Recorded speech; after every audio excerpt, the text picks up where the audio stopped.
Good day, Koos de Villiers from Talisman Hire Strand. Today we want to explain to you how to operate a log splitter hired from Talisman Hire Strand. Vuyo will activate and show you and start the machine.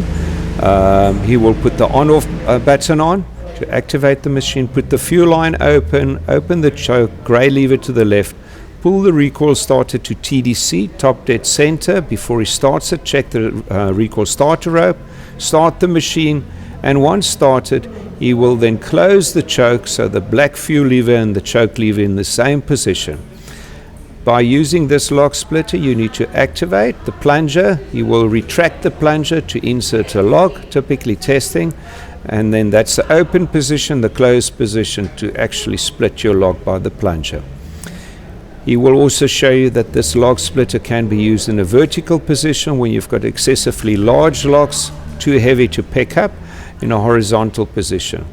He's now going to lower the log splitter, and he will now retract the plunger to the upward position, whereby which you can then insert your large log, activate it, and split your log from the side out to the inside.